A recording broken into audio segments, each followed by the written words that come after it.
No one pays much attention to the ordinary until they restore democracy, feed the hungry, save the seas, or protect the dignity of a people. For how can one see greatness in the unassuming, the soft-spoken, the frail, or the humble, if it's measured by the usual yardstick of success? The man whose name now bears Asia's most prestigious award seemed ordinary by all means, except that even as a mechanic, he already had the sense to improve the lives of his fellow men. What is it about ordinary men and women who turn their back on a comfortable life so they can clean up oceans and light up villages? How can they know that what they fight for will make governments sit up and listen? What moves these ordinary people to do extraordinary things? It's called greatness of spirit.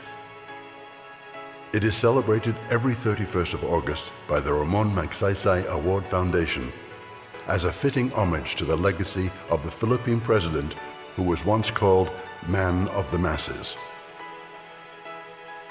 He believed that the little man is entitled to a little bit more of everything, and that no one's dignity should ever be compromised. Today, over 300 ordinary men and women have displayed the same conviction and courage to transform society, and thus have been honored with the Ramon Magsaysay Award. For protecting fundamental human rights, for encouraging the poor to become asset creators, or for just playing music that colors the mind. And while the award can boost ordinary men and women to celebrity, many of the winners use it to enable them to work much harder for the communities they serve, because they know that the award is not about them, but about the solutions they make. That's how ordinary men and women become extraordinary.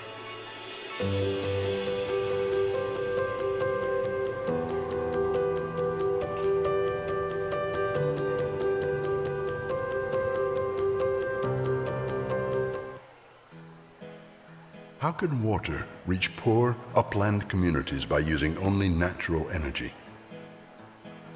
How can the poor borrow working capital for their livelihoods from the bank? How can blindness be prevented in just 5 minutes? Solutions, solutions, solutions, not just from technocrats or rocket scientists, nor from the power of politics or wealth. They are uniquely Asian solutions, solutions that come from ordinary men and women with extraordinary insight, vision, and spiritual courage. In rural Thailand, affordable and medically sound prosthetic limbs are now available for amputees while they wait. The prosthetics are also custom fitted so that there is a farmer's foot for use in wet, slippery fields, and even a foot for wearing flip-flops.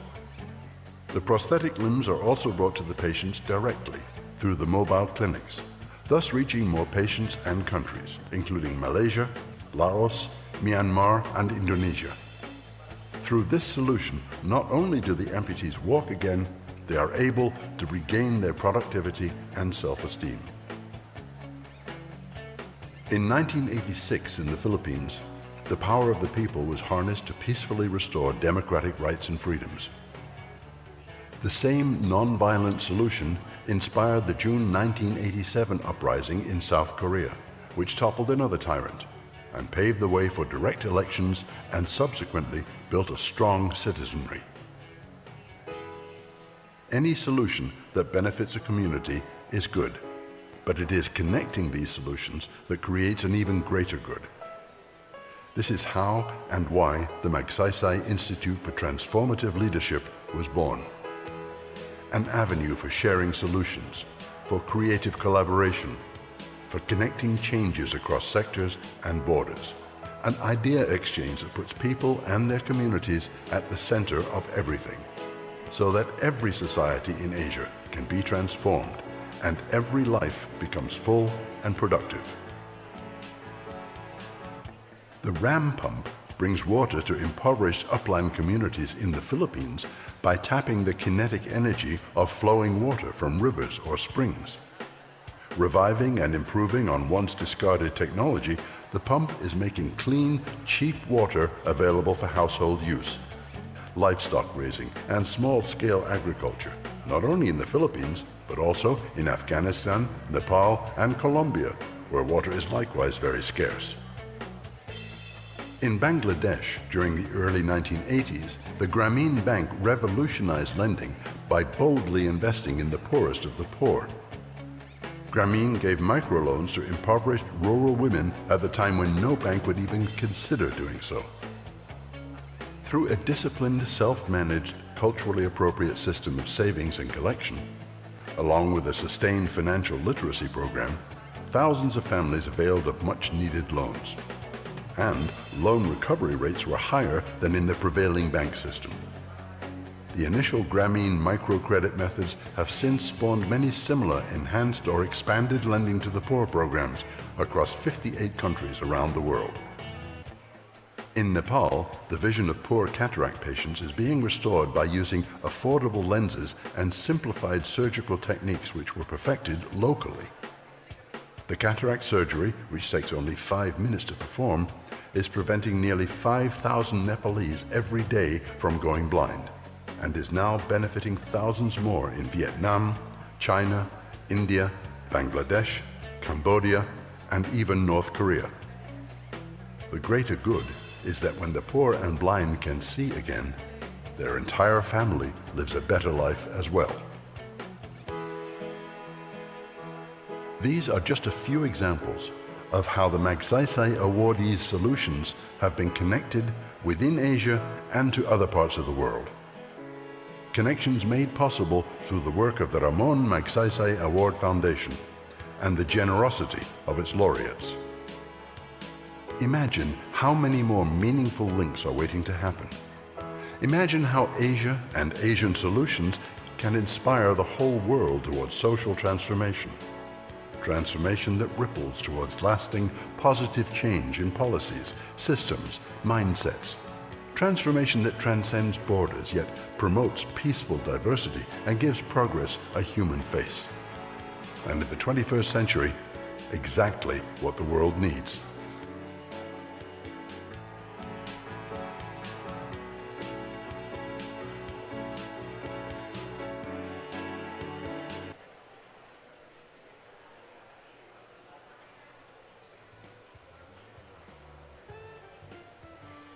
Good afternoon, and welcome to this year's RMTLI Lecture Series.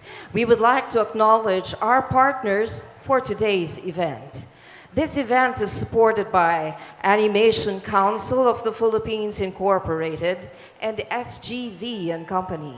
Special thanks to Pioneer Life Incorporated.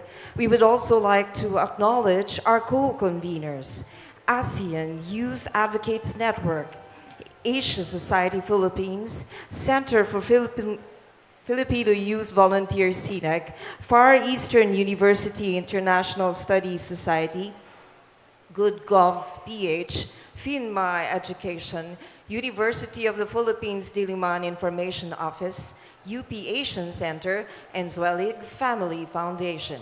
We would love to see you share your experience during the lectures. Please tag us on social media at Magsaysay Award with the hashtag Ramon Magsaysay Award and hashtag RMTLI Lecture Series. Our program will begin in a few minutes.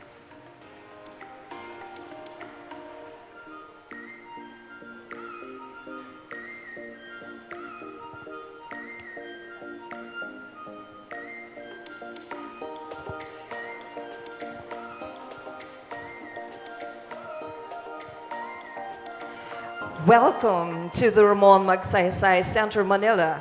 For an orderly conduct of the program, the audience is reminded of the following house rules. Please observe silence during the program. Be respectful to the speakers and fellow participants.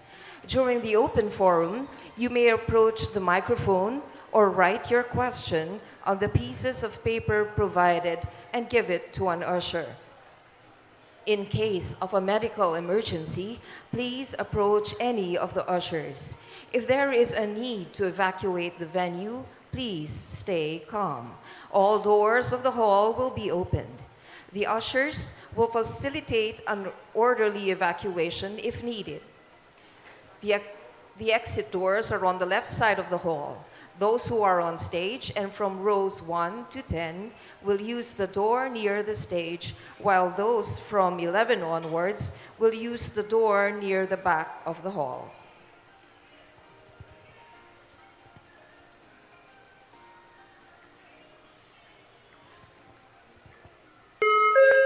Before we begin today's program, we would like to remind the audience of the following. The video and audio functions of our audience will be disabled during the lecture.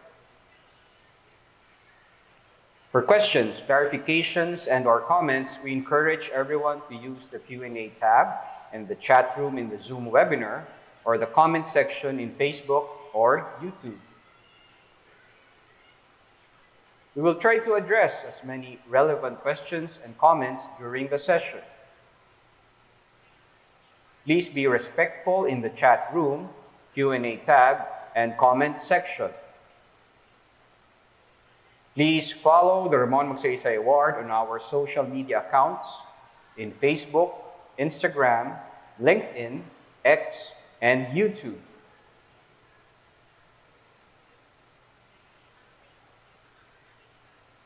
For more information on the Ramon Magsaysay Award and this year's laureates, please visit our website at www.rmaward.asia. Thank you for joining us today. We will begin the program in a few minutes.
To officially open this year's lecture series and today's event, may we call on the President of the Ramon Magsaysay Award Foundation, Ms. Susan B. Afan.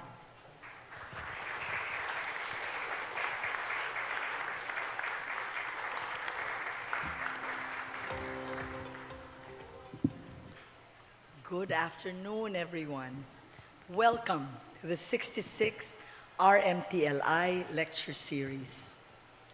Over the next 2 days, we here at the Foundation will be gathering to recognize the 2024 Ramon Magsaysay Awardees and their incredible, inspirational work.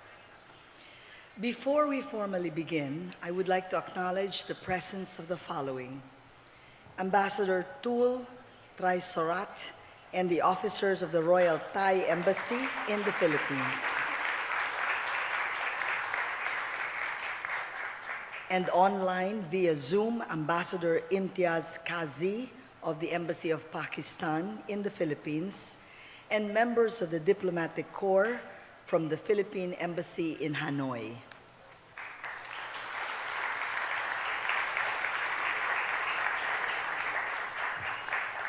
For more than 6 decades, the Ramon Magsaysay Award Foundation has honored individuals and organizations across Asia who embody selfless service, integrity, and transformative leadership, or what we call collectively greatness of spirit. Named after Ramon Magsaysay, the 7th President of the Philippines, the award celebrates those who inspires others and strive to make a difference. This year, we recognize 5 outstanding awardees: Nguyen Thi Ngoc Phong from Vietnam, Karma Funsho from Bhutan, Miyazaki Hayao from Japan, the Rural Doctors Movement from Thailand, and for emergent leadership, Farwiza Farhan from Indonesia. As part of RMAF's mission, which is to nurture future leaders, the Ramon Magsaysay Transformative Leadership Institute tries very hard to empower inspiring and aspiring change makers by equipping them with the skills, knowledge, and values needed to drive sustainable development through innovative programs and initiatives. So this is our second lecture this afternoon. And so just like the first one, which was so powerful with Dr. Phong, let's get inspired with this next one. So may we please show the video to introduce Thailand's Rural Doctors Movement. The renowned anthropologist Margaret Mead said, quote, "A small group of thoughtful people could change the world. Indeed, it's the only thing that ever has," unquote. The Rural Doctors Movement of Thailand, comprising doctors who have volunteered their services since the 1970s, has implemented reforms that have transformed the national healthcare landscape of their kingdom. They have demonstrated the power of the collective, becoming highly influential forces in the health sector. From introducing changes in healthcare policies, to opposing the commercialization of medicine, to promoting both vertical and horizontal equity. At present, the movement continues its proud legacy of upholding justice, equality, and good governance while battling corruption and standing by people in times of crisis. These doctors, this group of thoughtful people, envision reforms in rural communities and have put their visions into action, reshaping the national landscape. Through their greatness of spirit, they now inspire not only Asia, but the rest of the world with their boundless vision and unwavering commitment. This afternoon's lecture will highlight the movement's response to the shortage of medical professionals in rural Thailand during the 1960s. Many of you were not even born yet. But today, they have successfully addressed inequalities in healthcare by advocating for inclusive, affordable, and accessible public healthcare service now enjoyed by 99% of its citizens. How lucky can the Thai people be? So many other people in Asia and the world want the same kind of healthcare that you enjoy. So today, let's look at their journey and how we too can probably take some nuggets of wisdom from this lecture, adopt some of their solutions, and make it real in our own countries and our communities. And so representing our 2024 Ramon Magsaysay awardees from Thailand, the Rural Doctors Movement, is Dr. Vichai Chokevivat.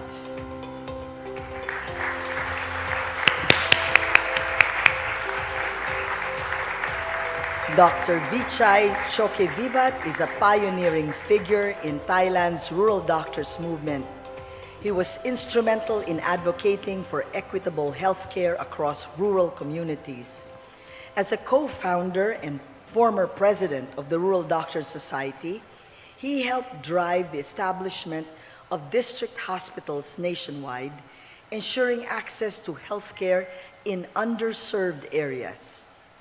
Dr. Vichai worked alongside with the Ministry of Public Health to set standards for rural healthcare and promote universal healthcare coverage, contributing to Thailand's landmark healthcare reforms.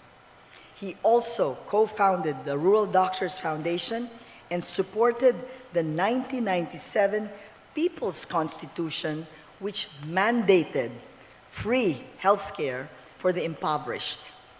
His enduring commitment to public health and social justice has shaped Thailand's healthcare landscape and inspired generations of medical professionals.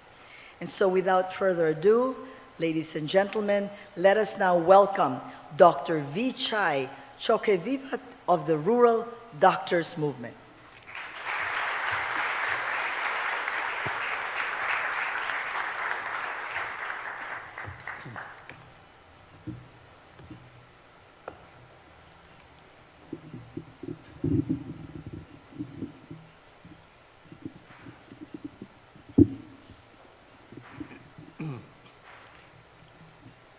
Good afternoon, Madam President, Thai Ambassador, and ladies and gentlemen. It is my great pleasure and honor to be here this afternoon. I will share our experience for you and happy to answer your question later.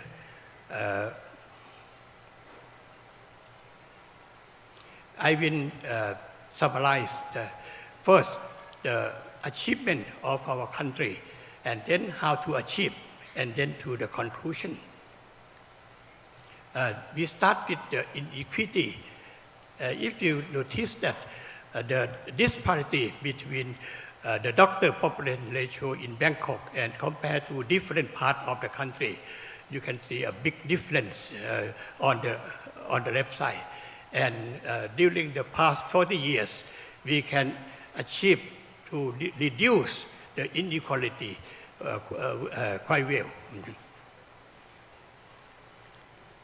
And this is the benefit package of the UC that we achieved.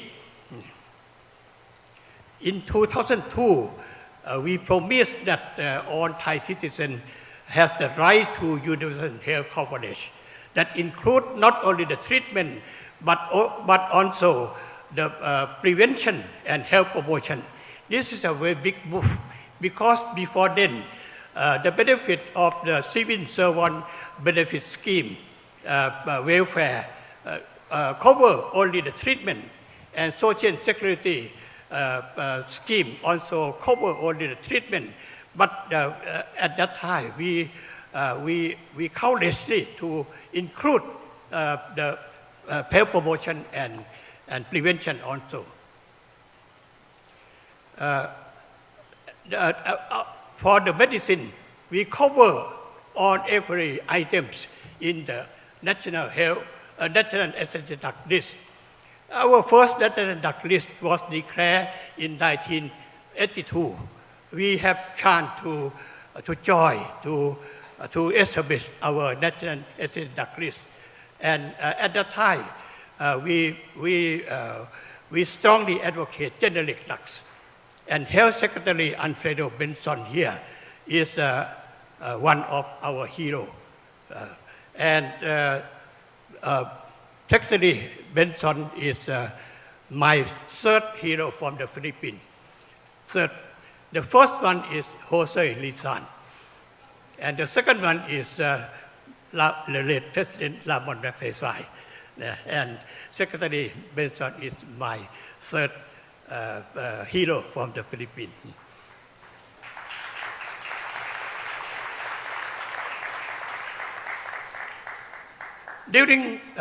From the beginning until now, we increased benefit 115 times to cover 153 items more. So we increased one item every 2 months. Yeah. And in every increasing, we have to fight, we have to thoroughly study what would we include and how much money we have to spend, and we have to do a lot of research before we increase each item. This is some example. In 2003, we can reduce the waiting time for cataract surgery from 1 to 5 years to 0 days. How we can do that, I cannot go into detail now. This is also, from the beginning, we cannot provide the antiretroviral drug for people living with HIV/AIDS because it's very expensive. We wait until the Thai government pharmaceutical organization can produce the generic drug.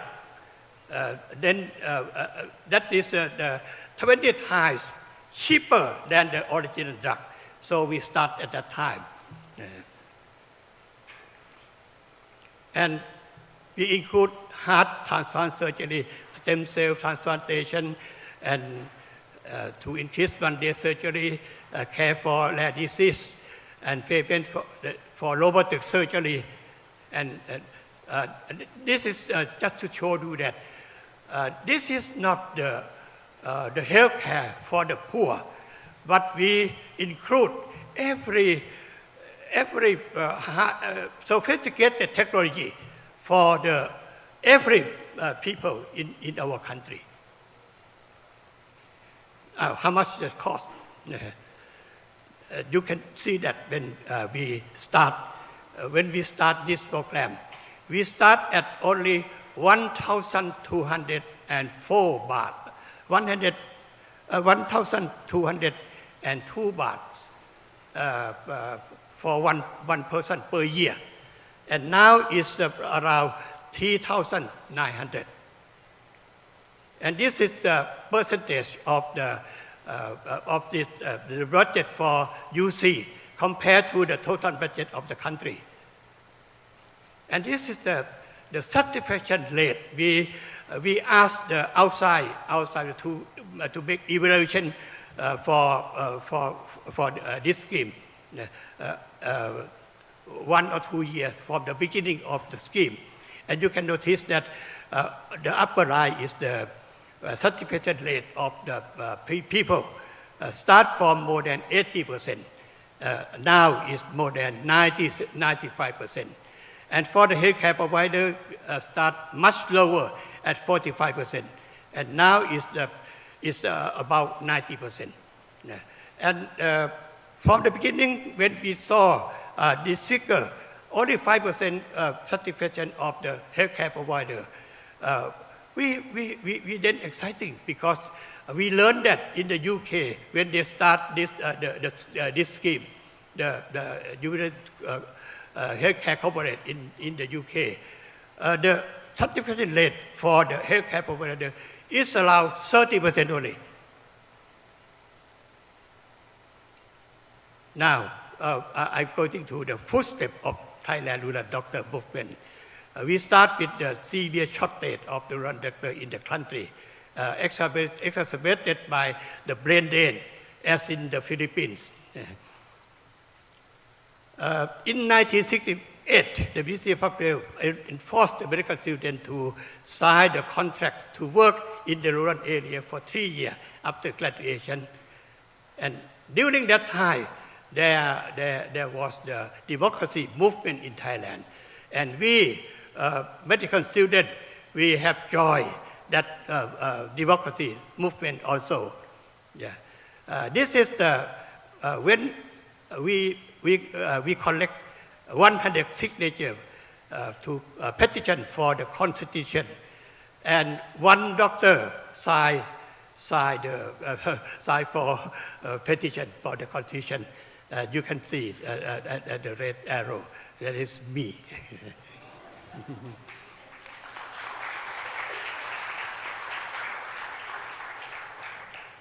That is the very risky action at that time. And that followed by the October 14, 1970 incidents. 500,000 people go to protest, and we can overthrow the military government at that time. This is a big victory of the democracy movement. And after that, we can join in writing the new constitution. And we just focus only in health. We don't have knowledge in other area. So we focus only in health. And we put in the Article 92. This is the first time in the Constitution that the state should promote public health, including family health, and protect individual health while encouraging public participation. And the second sub-article is that the state should provide free medical care to the underprivileged. This is the very important foundation that we can develop you see later. And the third sub-article is that the state must prevent and control dangerous contagious disease at no cost to the public. This is very important, also very important, because this is basic foundation that we can control COVID-19 very, very well. Yeah.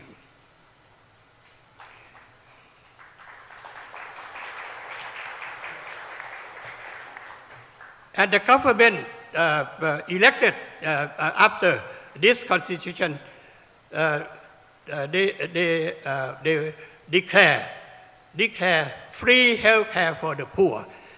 And another thing is to build a district hospital in every district throughout the country. Then we think that we work individually is not the way to do something that is should need long-term commitment. So we start to form the Rural Doctor Federation. About 50, 60 rural doctors meet together and form our first organization. At that time, we call ourselves the Federation because it is very stronger than the title society or forum or something like that. This is the time that when we are very young. And in 1970, at that year, we can push the Ministry of Health to convene the first National Convention of District Hospital Directors. That we can talk directly to the ministry that what is the problem of the rural people, not just only to send the report and nothing happened. And we published the first issue of the Journal of Rural Doctor Federation. But 6 months after that, there's another coup in Thailand, and there's a big massacre in front of Thammasat University. Many people died, and about 10,000 people fled to the jungle to join the Communist Party, including some rural doctors. Then another coup happened because the elite realized that if we are under the right wing, the extreme right wing government, Thailand will be the next domino. So we have to throw out the extreme right wing government and from the more moderate government. So we can revive our doctor federation, but we change to another to comply with the context at that time. We changed the name from Rural Doctor Federation to Rural Doctor Society. But we maintain its status as a movement. We follow the royal advice of Prince Ramon Award. He is very well respected among doctors and health personnel in the whole country, and he was the father of modern medicine in Thailand. This is one sentence that he wrote to a young doctor, that let personal gain be secondary, and the benefit of your fellow humans be your primary concern. Wealth, assets, and honor will come to you naturally if you uphold the moral principles of your profession with purity. This is our core principle from the beginning when we formed the Federation of Rural Doctors up until today. In 1978, we worked closely with with the Ministry of Health to improve our health care. Yeah, okay. Yeah, and during the annual meeting of the Rural Doctor Society, we collect signature to propose the new government at that time to appoint Dr. Prem Prikpurkar to be our health minister, because we work with him very smoothly. Yeah. And Dr. Sem became the health minister, and the government declared to the policy to build a district hospital in every district and a health center in every sub-district. Yeah.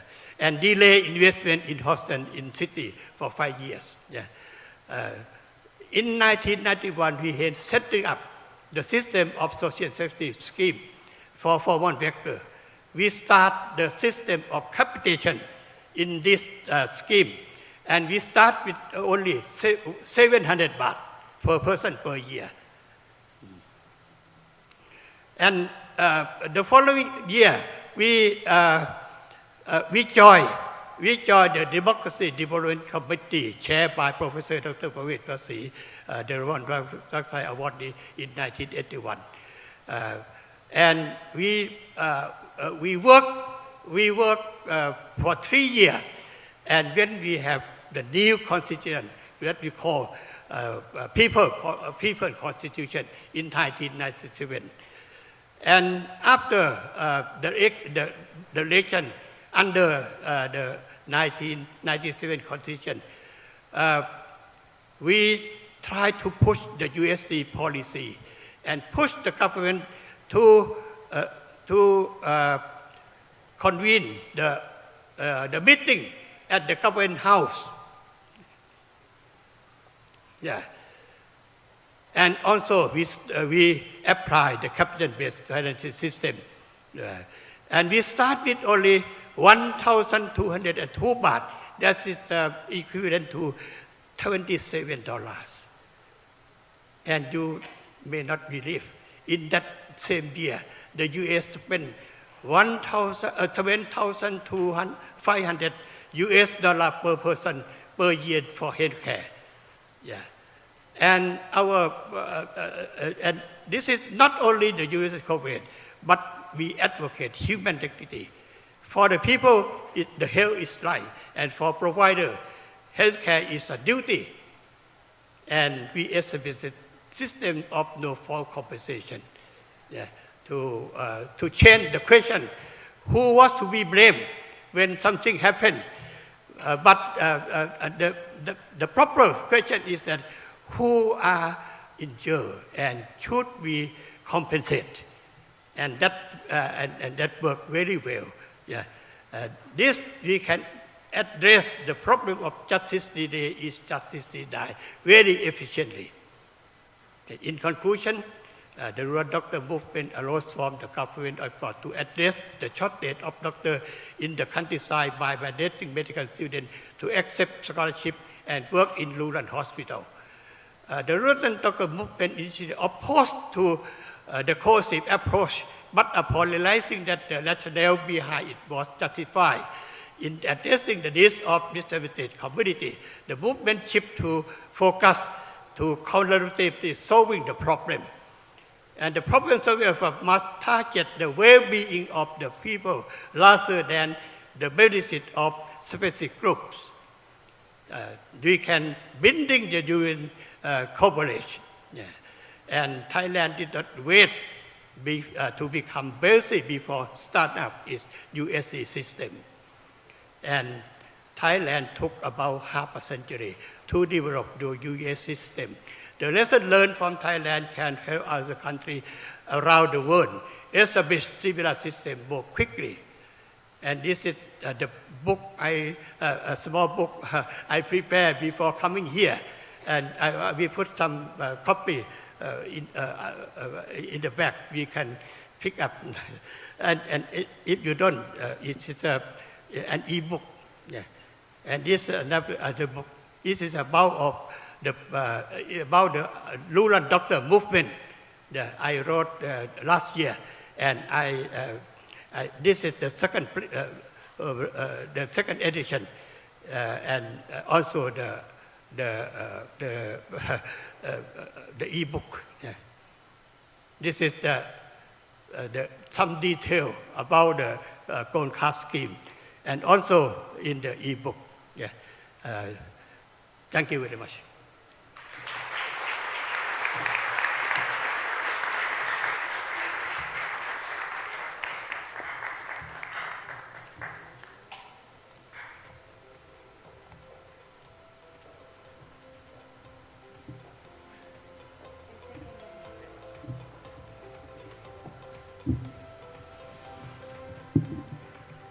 Thank you very much, Dr. Vichai, for that very insightful lecture.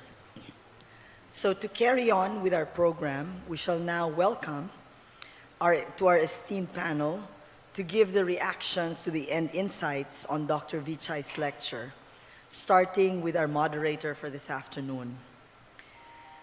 Ernesto Garilao is a trustee of the Ramon Magsaysay Award Foundation. He is concurrently the chairman of the Zwillig Family Foundation, whose mission is to help local governments improve their healthcare systems to achieve better health outcomes for Filipinos. Mr. Garilao has extensive experience in development work as the former executive director of Philippine Business for Social Progress. He also served as secretary of the Philippine Agrarian Reform under the administration of President Fidel V. Ramos.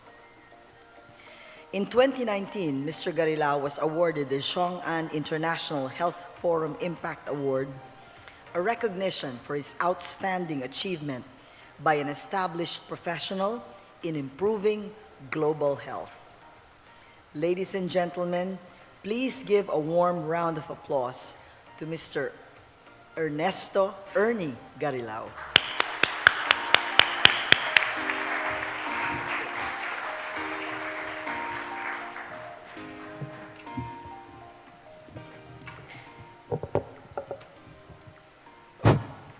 Thank you very much, Susan. I really have to adhere to my script. As well as to our esteemed audience, and a pleasant good morning to all of, afternoon to all of you. It's my great honor to be a moderator for this panel, as one who is involved in public health implementation. I cannot but express my great admiration to the work of the rural doctors movement in Thailand and the achievements of Thailand in universal health care. A comment and maybe a question to Dr. Vichai. And this is of interest to the young audience that we have here. In the 1970s, Thailand and the Philippines were country twins. Both share the same population size in the 1970s at 36 million. Both had the same per capita income, $190, and an average life expectancy of its citizen, and this is a good gauge of the effectiveness of one's country health system. Philippines had a slight advantage. Philippines at that time had a life expectancy of 63.1 years, while Thailand had 59 years. By 2023, after 5 decades, Thailand's population, because of its effective population program, is at 72 million, while ours has ballooned to 116 million. The per capita GDP of the Philippines of 2023 is $3,906 US dollars, while Thailand has doubled at 7,336 US dollars, driven by agricultural modernization, industrialization, and tourism. Life expectancy in Thailand now is 77.9 years, the second highest in the ASEAN after Singapore, while the Philippines is at 71.7 years. Out-of-pocket costs for Thailand, and it is very relevant in health, meaning that Thai citizens just pay 9% of his health costs, the rest being shouldered by government or private insurance. While in the Philippines, the citizen covers 45%, almost half of his income costs. All these figures have improved in recent years. What explains the outstanding health performance of Thailand? Among others, it started universal health care earlier in 2002, and the words of Dr. Vichai in his ebook, they started it even when Thailand was not yet rich. But there is a backstory to this. Reforms for health equity started earlier in the 1970s, started by young medical doctors and their university professors. But these young doctors and those who followed them continue to the present their advocacies and action for health equity and health inclusion.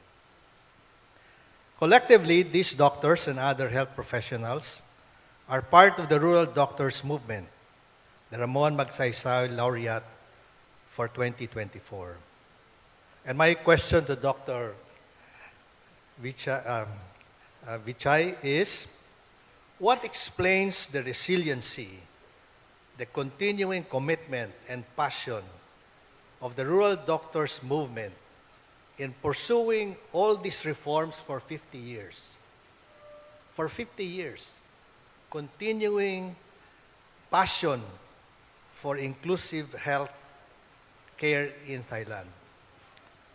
What explains this, Dr. Vichai? What explains the greatness of spirit? Yeah. Thank you, Professor Ernesto, for your very difficult question for me. But I can put it that even the identical twin the future will be very much different. Thailand and Philippines has many similarities, but also there are many differences. And to solve this problem, I think that we have to be very well prepared. First, to prepare your mind and find something that is maybe the impossible dream, and then well prepared is very important. Like the Prime Minister Winston Churchill answered to the journalist after he conquered Europe, that how you win the war, and Winston Churchill said that well prepared win the war. Yeah, well prepared win the war. I think all in this room never heard this by yourself, because it's before we have fought. So the world today is very, very more and more complex. So we need to plan everything, to learn everything. We have to go into every detail because there is a saying that the devil is in detail. So if we want to follow the path of the rural doctor movement, you need to study it thoroughly. Yeah. And so that's why before coming here, I try to prepare the books, these two books. Yeah. When President Susan tell me that we are going to be Ramon Magsaysay Awardee, I update this book and include some information to complete the information in this book. And this book explains everything. I think many crucial things in this book. Yeah. And also, the rural doctor movement also. I wrote this book last year. And before coming here, I asked some of my friends to translate this book just for this event. Yeah. And this book, I asked former Prime Minister Anand Panjarachun to write a foreword for this book only. And I dedicated this book to Professor Pravet Vasi also because he is our mentor. He is a spiritual leader. He is an intellectual leader for us. You have to find some spiritual leader, the mentor. Yeah, thank you. Thank you very much. Thank you very much. Incidentally, I think he's the only awardee that I know who wrote a book after he was named. And that book is an e-book on the rural health, rural doctors movement. By the way, it makes fantastic reading. I mean, it's readily available as an e-book. So I really encourage the audience those who are interested to really follow through. Okay, thank you very much, Dr. Vichai. And we now move to the next part of our program. And I'm honored to introduce our distinguished panel for this afternoon. Joining us is Ms. Tina Marasigan. She's a Director of Health Promotions Bureau and Concurrent Communications Head of the Philippines Department of Health. With over 15 years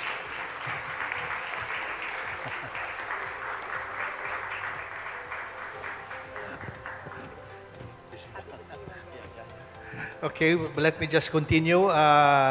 With over 15 years of experience in media, healthcare, and public relations, she has led efforts in promoting public health and raise awareness among Filipinos.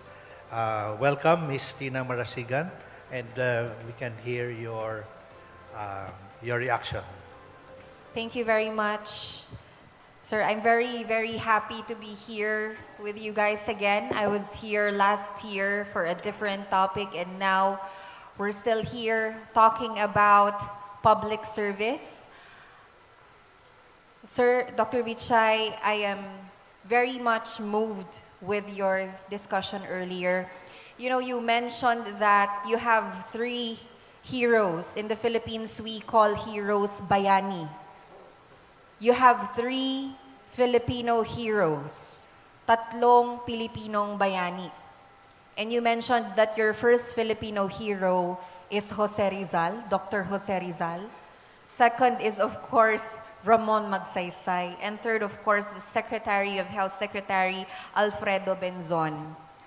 Just a trivia also for everybody, the current Secretary of Health is actually directly related to Dr. Jose Rizal. Dr. Ted Herbosa is, if I'm not mistaken, Dr. Jose Rizal is his far uncle, great uncle. And now he is continuing that public service in the Philippines started by our hero, Dr. Jose Rizal. Getting the information that you have mentioned through the years of forming universal health care in your country, Thailand. I am very envious, I have to say. And that's following the sentiments of Ma'am Susan.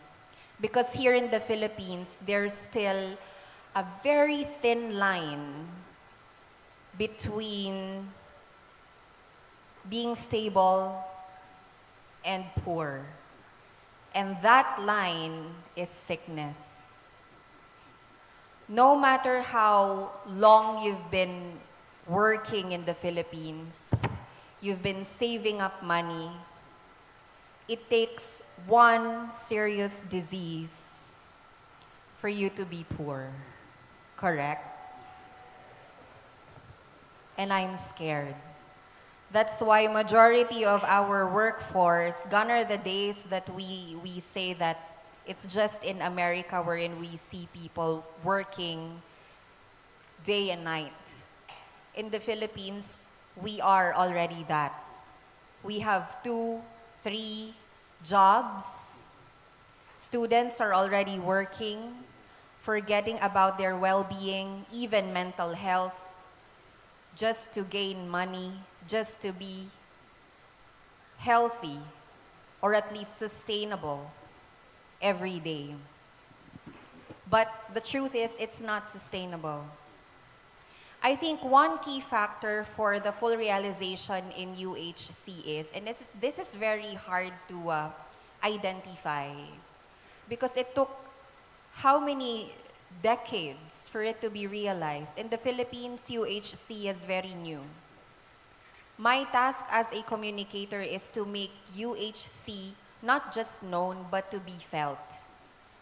It has to be understood by the Filipino people, but it's quite hard, not just because it's new, but because we are still in that journey of building the system.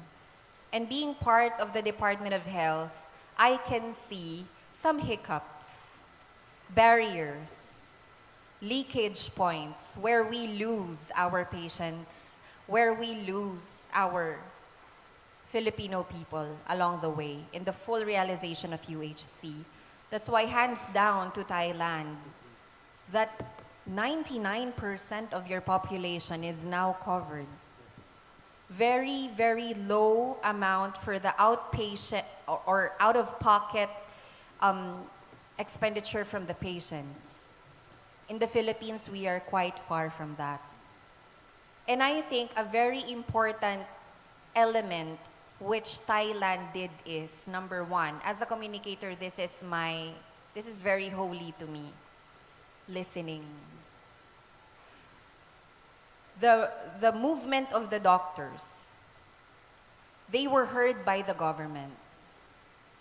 The needs of the people were communicated by these rural doctors. And we have that doctors too in the Philippines. We call them doctors to the barrios. We have doctors to the barrios in the Philippines so that the communities in different rural areas of the country will be able to access, at the very least, primary care in far-flung areas.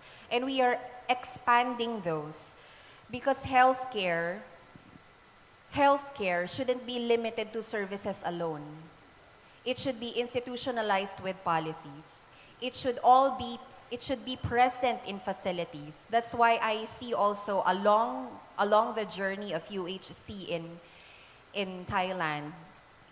Second point was you really pushed for the development or building of district hospitals in all districts to continuously participate or to continuously give the healthcare or that access to the people that you are giving through the doctors in your communities.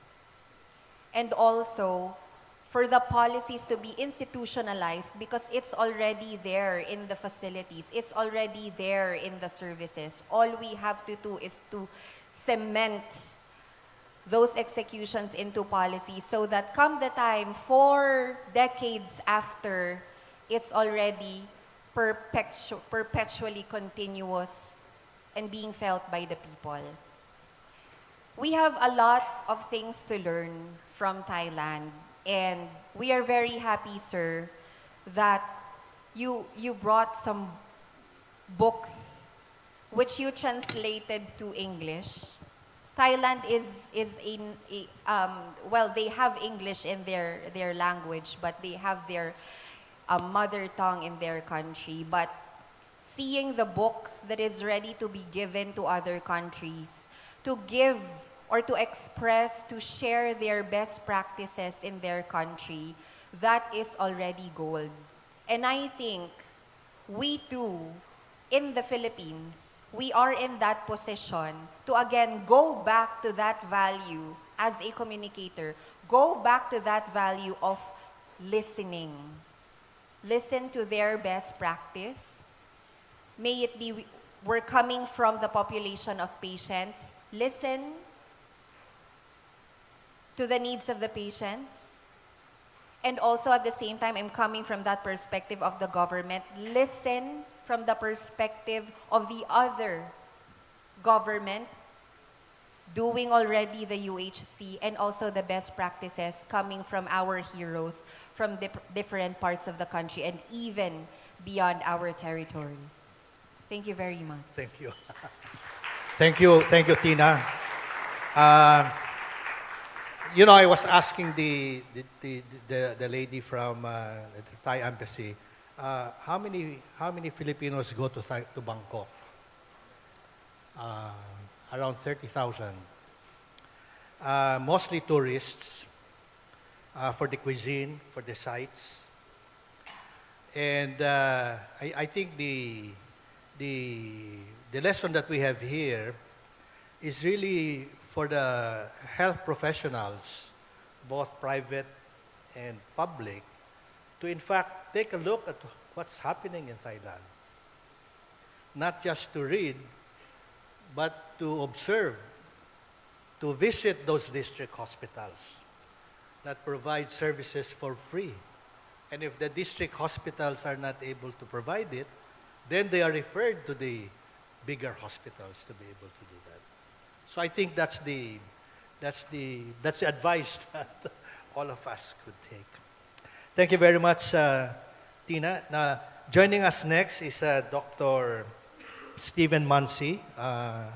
He was the Ramon Magsaysay Awardee.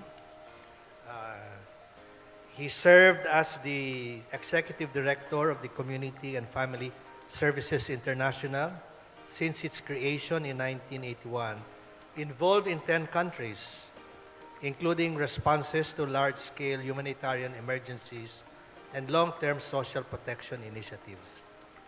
In 2021, Steve received the Ramon Magsaysay Award for Humanitarian and Peace-Building Efforts in Southeast Asia. Let's welcome Dr. Steve Muncy.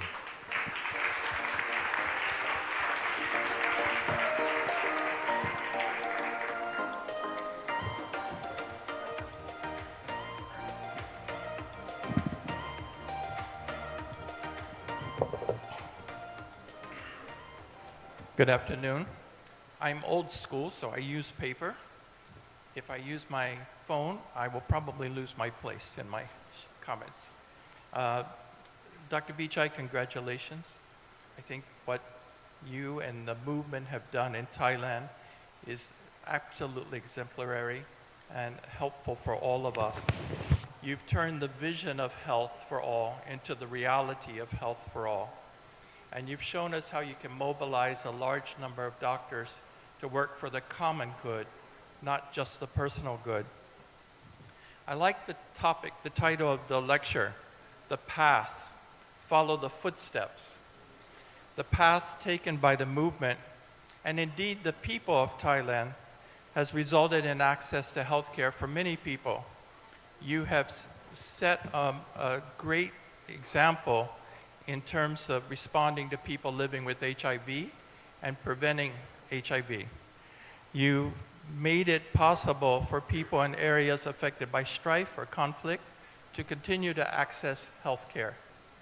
And most importantly, from my point of view, you have enabled, you have made it possible for undocumented migrants or asylum seekers or refugees in Thailand to also access UHC in Thailand. This is really remarkable because Thailand and the people of Thailand have for many, many years accommodated hundreds and hundreds of thousands of people who found it necessary to flee their own homelands to be safe.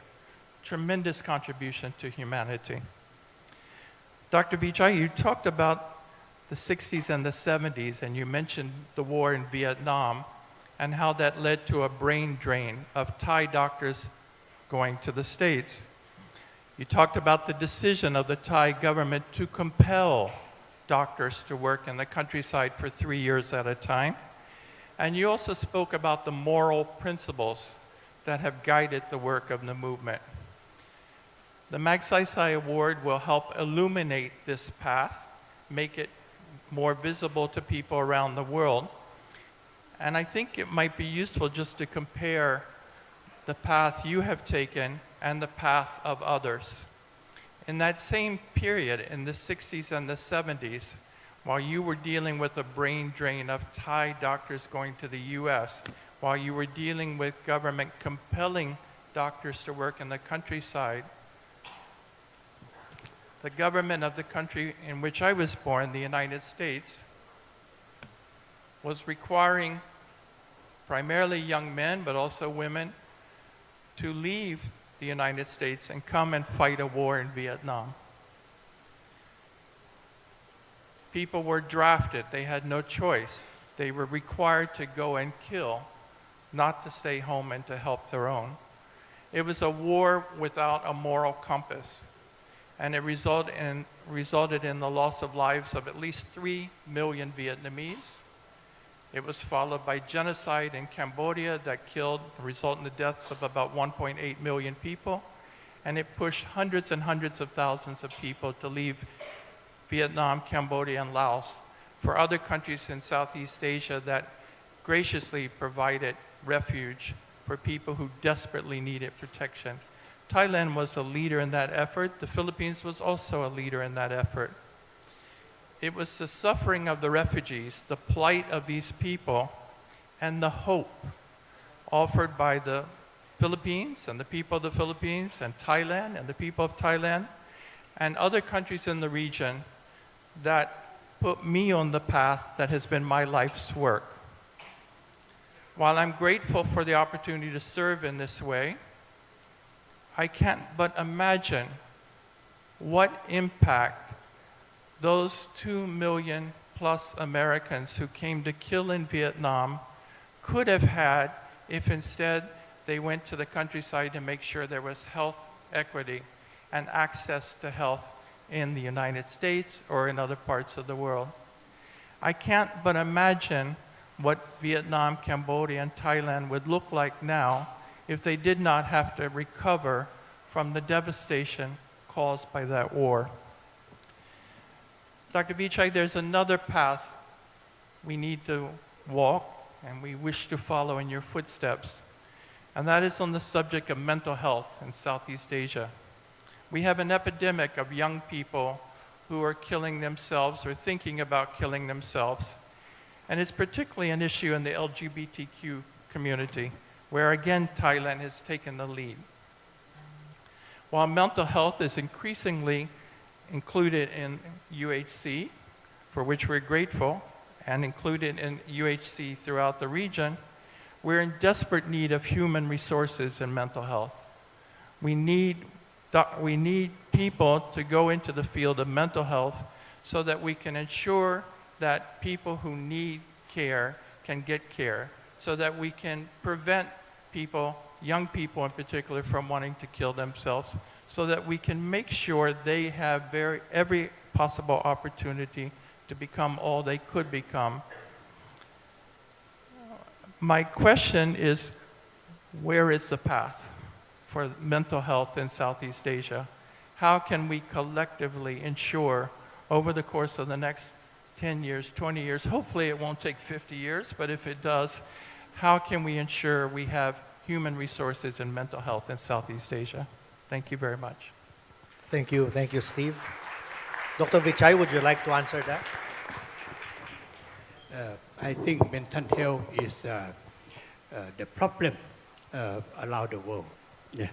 And each country has maybe have some particular solution for that, but maybe something that we be in common, like in Thailand, the mental health division before 1982, it is only a mental health division in the Ministry of Health, and in that year we reformed and we upgrade to the department, we call it department.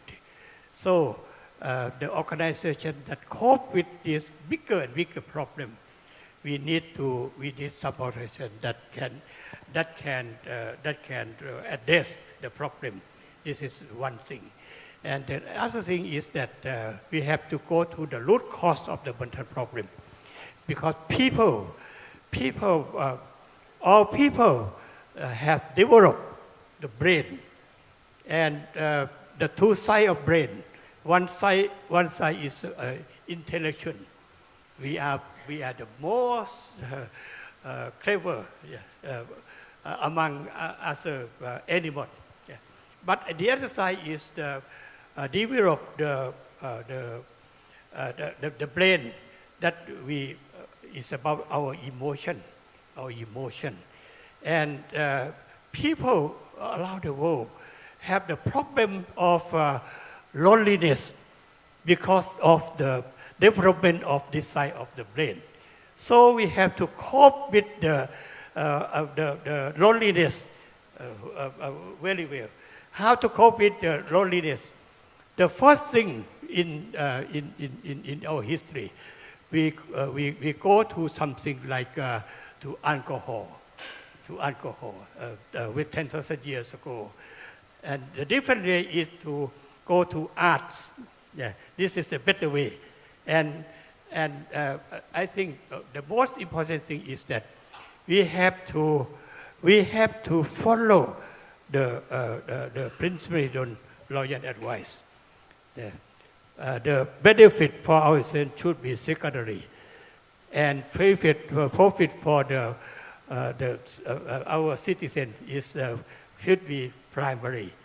And if we can follow that path, our mental health will be better and better. This is for most of the people. Even the poorest people, they can do that if they have the mindset that to think about themselves less and think about other people more. This is the very crucial direction. Yeah. And another thing is that to cope with the mental health problem, we cannot rely on the medicine or public health. We have to rely on many things that compose to be our human being. Like we need to maybe to follow the teaching of in religion. We have to respect our elders or something like this, and we need to some ceremony. Yeah, like during the funeral ceremony, when the family member pass away, the wife, the husband pass away, the wife is very, very, very sad. And if we leave her alone, so we deeper and very sad. But if she join the funeral ceremony, she had to be stronger to communicate with the guests, and I think this is the tactic. Yeah. So for mental health, I think we have to have many diversified tactics. Thank you. Thank you very much, Steve, and thank you very much, Dr. Vichai. For our last panelist, we have Dr. Albert Domingo. He is a senior health official of the Department of Health. He helps ensure coherent UHC policy and strategy through primary health care. He represents the Secretary of Health in the PhilHealth Board of Directors and speaks to the press and the public on behalf of the Department of Health. Albert is a physician and a health system specialist who graduated from the University of the Philippines and University of Edinburgh.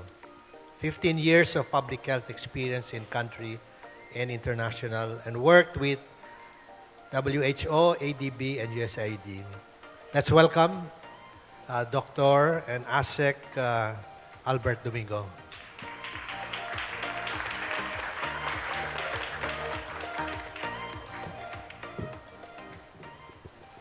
Thank you so much, Secretary Garilao, and congratulations again to the Rural Doctor Movement, Dr. Vichay and colleagues, and very nice insights, Tina and Dr. Stephen.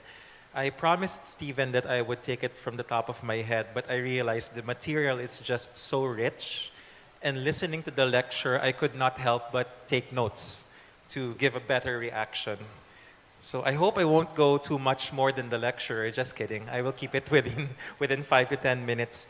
We heard the following keywords from our lecturer and also our reactors. We heard about a path and footsteps. We heard about the very nice analogy by Secretary Garilao, twins, Thailand and the Philippines. And it resonates so much with me, Dr. Vichay, and our Thai colleagues, and ambassador, because I just came literally from a meeting this morning talking about universal health care. Last night, we were at the Senate talking about the budget of the Department of Health. It's actually there. I see a few nods. You probably were watching. And the topic was exactly how are we going to finance interventions. What are we going to spend money on? How will we improve healthcare for the Philippines? And not just for the Philippines as a country, but for every member of the population. And then we heard Tina say as a communicator that she finds it, as I do agree, that one of the secret ingredients in the recipe of the Rural Doctors Movement is listening. And in the resource provided, I saw that very much. There was a lot of descriptions about conflict resolution. The word escapes me, but it's a beautiful, it's a Buddhist concept starting with the letter A, where you just need to keep on meeting and you need to find a common solution to the same problem together so that you will naturally resolve your conflicts. And then I heard Dr. Stephen ask about what we can do for specific examples. There was a touch on current issues. And that's how I would like to frame my reaction, and later on, with the permission of Dr. Vichay, ask a question. So Virchow is quoted as having said that medicine is a social science and politics is nothing else but medicine on a large scale. Physicians like myself, although we were trained in the medical sciences, find ourselves in political institutions, the Department of Health, making political decisions every day that affect the politics of tomorrow. So yes, health is political. And because I'm a doctor, I'm going to use a frequently invoked mnemonic or memory instrument, often used in nutrition. We are familiar with the GO, GLOW, and GROW food groups. And when I went through the handy ebook of the Rural Doctors Movement, The Path to Inclusive Healthcare, I found key themes that can be classified into GO, GLOW, and GROW. I like Dr. Vichay, how in the first few pages, the Rural Doctors Movement talked about how you were formed. What captured me, I would love to understand Thai if I could, because I'm sure something will always be lost in translation. But the English is very striking. You shared grievances and built friendships at the same time, which means while you are ranting about the problems, you're also forming bonds with each other. It's a common universal concept that I'm pretty sure all cultures can resonate with. And then you also mentioned about the 5 stages, patterning your growth after how Mahatma Gandhi and the freedom movement actually had 5 stages of that movement, where the first 3 needs strengthening because people are going to ignore you, they're going to suspect you, they're going to try to destroy you for the first 3 stages. And then in the last 2, when people realize that you're succeeding, they will start exploiting you. And then the 5th stage is you have a choice to make. Either you grow towards your goals, or you just get eaten up with yourself and then you decline. I would say that the journey towards universal healthcare, Thailand is ahead of the Philippines. Going back to the twin analogy I was discussing with Secretary Guerrero earlier, we like soap operas in the Philippines, right? This is the story of twins who got separated at birth. When they were born, they were of the same birth weight, they were of the same image, but somehow someone got kidnapped. Or let's not use a kidnap analogy, let's use something better. Someone grew with foster parents. The other twin grew with a different set of parents. And then here they come, reunited, and they realize, why do you look so different from me? What happened along the way? So going back to the go, glow, and grow, and then Dr. Vichay, I like how it is documented and how you actually referred to it during your lecture. The optics and the policies. Optics, like Tina, I'm also dabbling in communication as the spokesperson. In public health, optics is very important. The reputation of the Department of Health, you would not believe a DOH that is not sure about its data. You would not believe a Ministry of Health that is stuttering when it gives advice. So optics is important. But at the same time, you need policies. And the rural doctors movement, I really hope that this ebook goes and gets distributed everywhere. It admits candidly rather that you had to change your name to soften the image. Because if you read the ebook, they were quite revolutionary in the sense. It was after the 1973 overthrow of a government, but there is a self-awareness of the institution that we have to adapt. It's too strong if we are still named this way, so we changed our name to something which is softer. Again, I would love to hear it and understand how it is said in Thai, because like in Filipino, if you say it in Tagalog, there are particular Tagalog words that are striking that you really have to change because the meaning is too strong. And then when it comes to policies, Dr. Vichay, it resonated with me so much that you referred to your contribution to the Constitution of Thailand and that you inserted a specific portion on the state providing medical care to the poor, which is actually found in the Philippine Constitution of 1987. In similar words, the state will provide, I think subsidized or something medical care to paupers. It's there if you do your Google. I see a lot of students here, so you might be Googling and checking if I'm saying it. It is there in the Constitution. And trivia for our audience also, the Universal Healthcare Act of the Philippines was initially patterned after the National Health Security Act of Thailand 2002. In fact, this is on record, one of the earlier versions of the bill got criticized a bit. This is the Philippine bill because it referred to a prime minister and a minister of health. The staff forgot to translate into president and secretary of health. You understand how legislative staff would work. I'm sure the intention was good. They wanted to copy, but they copied word for word the Thai law. So when we were studying it, there is no Philippine Prime Minister, at least not in the year 2017. So we realized, okay, probably there was a staff member of legislation who just copied the NHSA Act 2002. And having said that, this is my question, but I'll just give it now, but perhaps please give me a few more minutes. How did you politicize health but still make it the good politics? In the Philippines, there is this notion, and I'm saying it now, and thank you to the Ramon Magsaysay Award Foundation for the platform. Ladies and gentlemen, health is political. The bad thing is partisanship. Health should not be partisan. As the rural doctors movement, they were able to work with the left-wing government. They were also able to work with the right-wing government. It's all in the book. So it's very fascinating how you were able to advocate. I read that you were able to have candidates for an election to talk about health. The Philippines is right smack at the start of an election year, 2025. And maybe this, again, the question is, how do you politicize health so that our would-be leaders would not see it as something that should be avoided, but something that should be discussed as a platform? And finally, so go, glow, and grow. The grow part is about working together, moving forward. I am aware, and it is my honor, that the Thai Embassy has invited us to join a roundtable after this, because, Ambassador, as I have already hinted, there's much work to be done. Dr. Vichai is not the first. I was pleasantly surprised. I did not know that Dr. Viroj was also in RDM. In our world of health financing, Dr. Viroj is more familiar. So when I was looking through the book, oh, this is a very familiar name, Dr. Viroj, with a picture.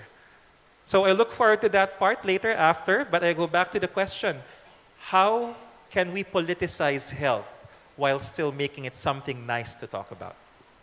Dr. Vichai? I realized that health is, we have to politicize health, yeah, from very beginning, very beginning. That's why I joined the democracy movement. And then during we formed our organization, the Federation of Rural Doctors, we have a strong debate to establish the organization. One thinking is that we need also to be the better welfare for ourselves. And another one is to make the betterment of the people, of our fellow people.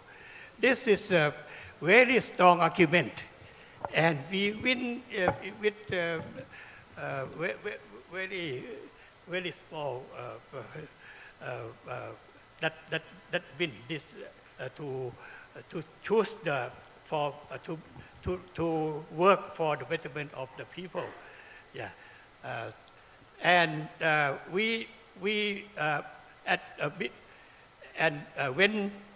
when we have some experience, we realized that the political party in Thailand at that time, they all have no health policy at all. So we try invite them to declare their health policy during our meeting, Rural Doctor Society meeting, annual meeting, every year. So health is in their mind, in every political party. And when we join, when we have chance to join writing the constitution, we put the health issue in the constitution. Yeah. And then after we have an important article, this is the only first step. We have to pursue until to the end to make the constitution to be benefit to the people. This is a long way. So during the political reform, 3 years, 1994 to 1997, so Professor Dr. Pawet Vasi was appointed to be the chairman of this committee. And he was really strongly criticized by the progressive group that why you be the to serve the political party, some political party, and Dr. Pawesi go straight, and 3 years worked very hard, yeah. And he asked me to help him working for the whole 3 years. Yeah, at last we have the constitution that we put not only the basic structure, but we put more something go not too progressive. We just put the sentence that the state must provide quality health care to the whole nation. We just put this sentence, and this is the basic for the National Health Security Act that comes later. So we have to pursue not only in the Constitution, but to make in every step. Yeah. Professor Dr. Pawitasi introduced the strategy, one strategy which is very important to leading us. He called the triangle that moves the mountain. The problem of healthcare for the poor is like a mountain. To solve this problem is like to move a mountain. We have to work to do with the triangle strategy to move a mountain. The first one is the knowledge. Yeah. You have to study everything thoroughly to understand everything and to write the recommendation in every detail. This is the first thing. The second thing is to mobilize people, social mobilization. This is the second strategy. And the third one is to drive the policy. First, knowledge. Second, people mobilization. Then to push. So that is the way we did. Okay, thank you very much. You know, if you're going to read this book, as well as the other materials on the rural doctors movement, these guys were really very, very smart. You know, to the extent that they were also very scheming. They did their homework right. When they were not afraid to engage government. They were not afraid to engage government. Before they engaged government, Dr. Vichai, you did your homework. You did your homework. The initial work on universal health care was done by the doctors of universal health care. And then they perfected it to the point that you and Dr. Saguan sat down with Prime Minister Thaksin to convince him about universal health care. And he put that in the platform, the political platform. And as a result of that, Thaksin won and generated a lot of support. So it's a movement that had the passion, that did its homework, that did the policies well written out. And when you engage government, what was there to say? Primarily because the homework has been done. So for those who want to engage government, do your homework, listen, have a dialogue, and you get things moving around. So thank you very much. We now have time for question and answer from the general public. There are questions from the floor, from YouTube, and from the Facebook chat group, and I have the initial ones. But before that, I'd like to bring in Dr. Supat.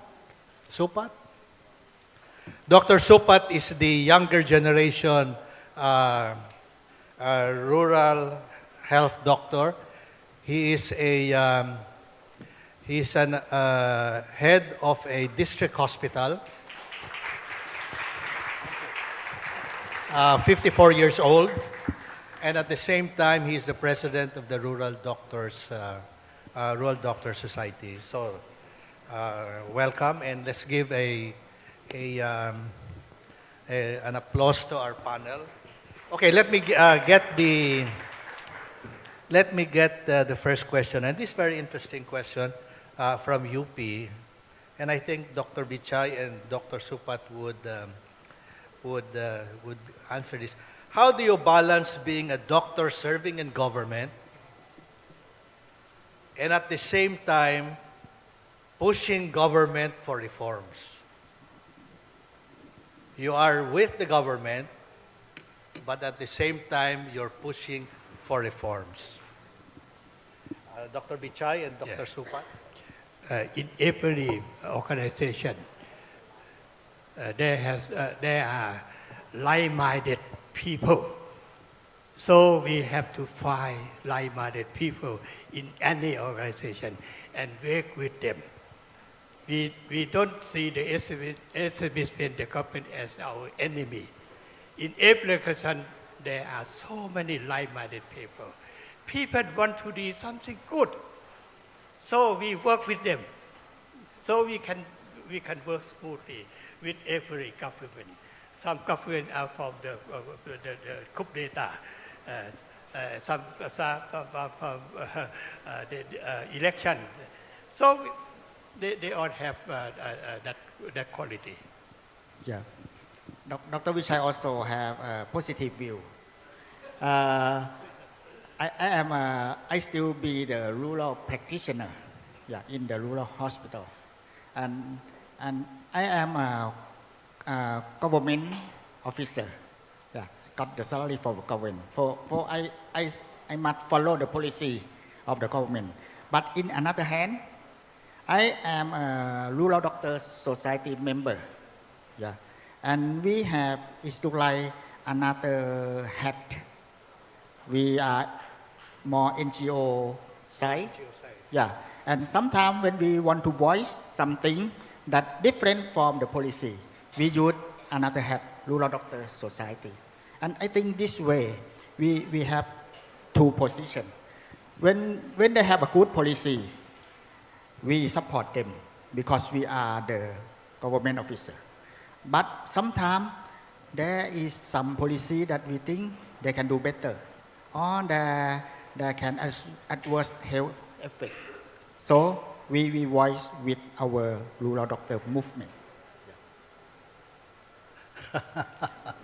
Is that possible in the Philippines? I was hoping you would avoid asking, but that's okay. It's something similar to what Dr. Vichai and Dr. Supat said.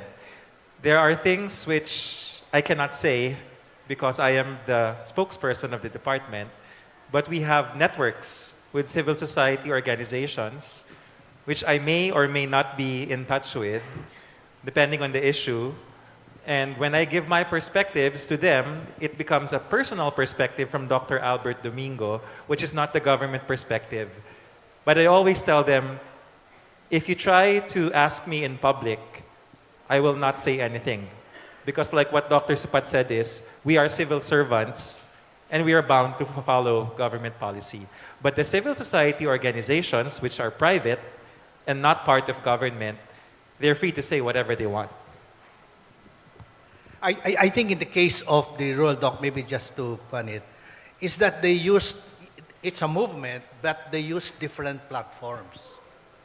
Some are in the Rural Doctor Society, which is the NGO, which is the more vocal, which is the one that pushes the reforms, etc., etc. And in the foundation, that's where you try to behave. A little bit. So the movement has many forms, but the movement is able to mobilize a lot of support, other stakeholder support in pushing the reforms, and that's the one that provides the voice and the action for mass action. For the people, participation is really important for us. When we voice something, we have a pharmacist, the nurses, or the people in the community to support our voice. And it's like we create the platform or the space for the people to voice and voice is continuously. When the window of opportunity of the new policy is not open, so this voice is try to open the policy. And when the policy open, the people like Dr. Vijay or our professor in the university in the other part of the country they can join. They can make the coordination with the government or with the party. But we still work in the rural area and still watching and send our voice that you should accelerate the change. You should do like this, like that, because we work very far away from the capital. So that is our strength, yeah. But if we work in the capital or we work in the general hospital, we cannot do like that. You will be more visible. Thank you, thank you. I'd just like to recognize the 2024, other 2024 Ramon Magsaysay awardees. Karma Futso, who is an awardee from Nepal, and Farwisa Farlan, the emerging leader. I think they will have their lectures tomorrow. From the students of Gapan City College, Gapan is in a province in Nueva Ecija, to the Rural Doctors Movement. How did you, the Rural Doctors Movement, grow into a movement and mature to what it is now with credibility, in coordination with different governments, and stay focused in this agenda?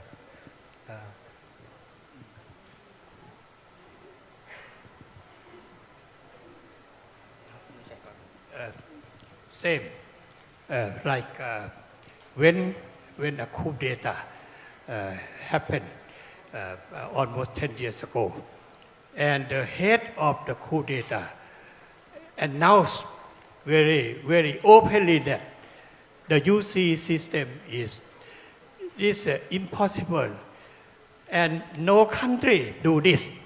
It's a populist policy, and he was going to dismantle this policy. So in this case, I cannot work with him. So I wrote this book. And bluntly criticized him that what he said is totally wrong, with the following reason, and that became this book. And in Thailand, I think the elite and the people in power, they also have a good intention for the country. So they didn't do anything with me, with this book.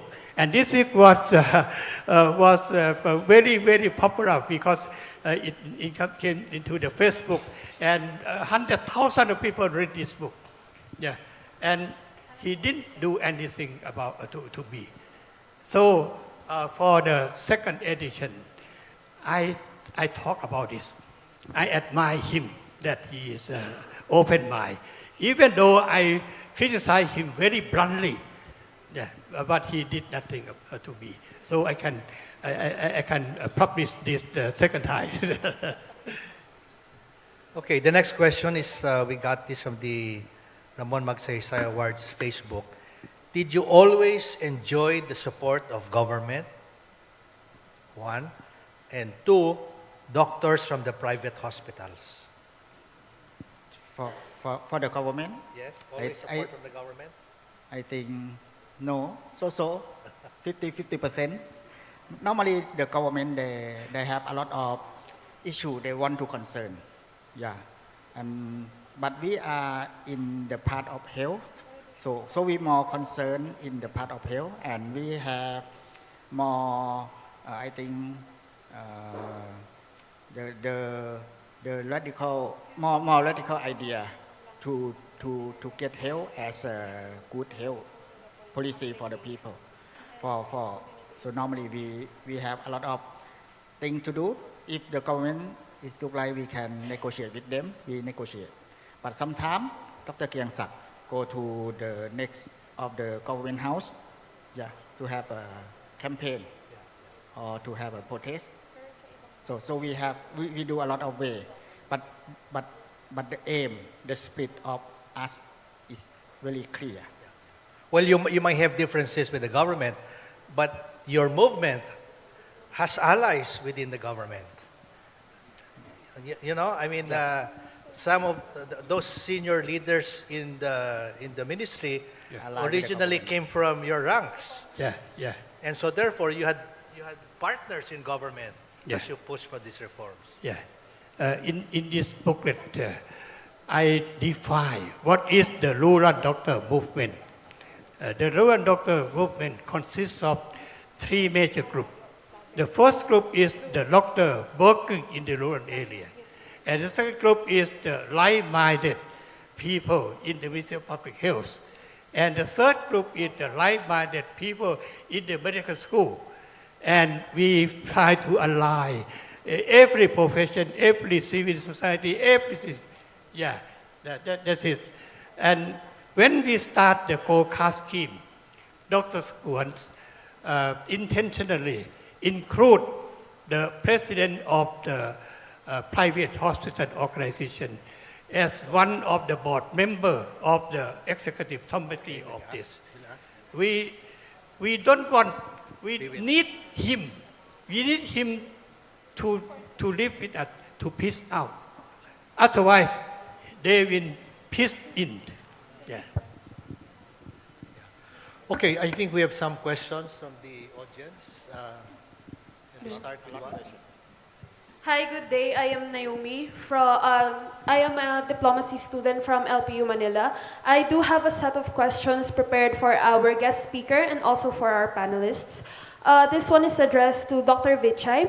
When the COVID-19 struck Asia and in Thailand, what were the challenges that the rural doctors movement faced? And how are you able to prevent the spread of the virus in the rural communities and take care of those who tested positive for the virus, especially for the rural communities? Okay, thank you. Yeah. Next question. Like COVID-19, right? They have everything. She has a I wrote the book. I wrote a book, and no, in fact, I wrote 6 books about COVID-19, and this is my experience in the first year, and it is also the ebook you can download, and the first thing is that after 1973 uprising of the student, then the following year we reformed the Ministry of Public Health, and we upgrade the division who take care of communicable disease. That we know that in the future, people will communicate, will travel very widely. So we need the organization that's bigger that can address the problem. So we upgrade from the division into the department. So we have strong, and also with the infrastructure nationwide that we have. So every people can go to the hospital, to the health center, and in the UC system, we realize that every people go to the hospital, they will have many problems. And also, the healthcare worker also have many problems during working for this system. So we set up the call center that work very effectively during the high epidemic, the peak of the epidemic. There were 70,000 calls daily, and we can answer every call in person, not by IT. Yeah,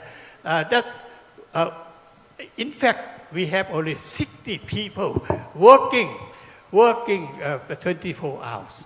Only 50 people. That's not enough. So we ask every staff that work from home to join to answer the phone. Yeah, but 200, 300 is not enough. So we conduct a training course for 1 hour course, and ask the people working from home, they have their own mobile phone, and use that mobile phone connect with our system. So we have more than 3,000 people working in the call, with the call center. So we can provide everything, provide medicine, provide oxygen to measure in the fingertip, provide ATK to test, and also provide 3 means and find the hospital bed for the severe case, and find them to get isolated at home. This is so the COVID patient die very few. And Dr. Supat, Yeah, let me he's a rural doctor, but the epidemic happened heavily in Bangkok. So he came from the far rural area to Bangkok. Let him explain. Yeah, a bit very short explanation, because I think the problem is in Bangkok, not in the rural area, because in the rural area we have the hospital, we have the sub-district hospital in that area. But in Bangkok, it's a really big city, and there is the pandemic that a lot of poor people or a lot of people in the slum that don't get the access to care. So we coordinate with our rural doctor in the hospital and have an operation in Bangkok. We call Rural Doctor Rescue Bangkok Operation. 3 times go to Bangkok. 400 health professional, go to Bangkok and to provide ATK to the people. And we coordinate with the NGO in Bangkok to find the community, to prepare the community, and we go inside the community to provide ATK and provide the medicine in the high outbreak time, something like that. So you should find the way that you can move our organization to help the people. And because at that time we move our rural doctor, it look like that we far away, but we go to rescue Bangkok. It's really good reputation for us. Yeah. Good. All right, can we have the next lady with the question? Sorry. This is directed towards Miss Tina and Dr. Albert, and these are just a few pointers. I think as Filipinos, we shouldn't sulk to the idea of Thailand getting ahead of us in terms of healthcare. And the reason why they were able to do it effectively is because of the geographic conditions. I mean, Thailand is landlocked, and rural areas can be easily accessed because of its compact land. But in the Philippines, we are an island, and it's hard to reach people and deploy healthcare workers. And we have secluded areas where there is barely healthcare there.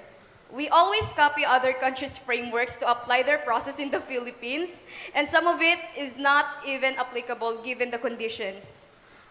Given the Thailand's success in inclusive healthcare after starting early despite their initial struggles, how can we in the Philippines begin implementing similar changes effectively in our context? Specifically, how can we motivate both Filipino citizens and healthcare workers to actively support healthcare reform, especially considering the current complacency, the tendency to rely on the resilience, and the concentration of doctors in major hospital cities?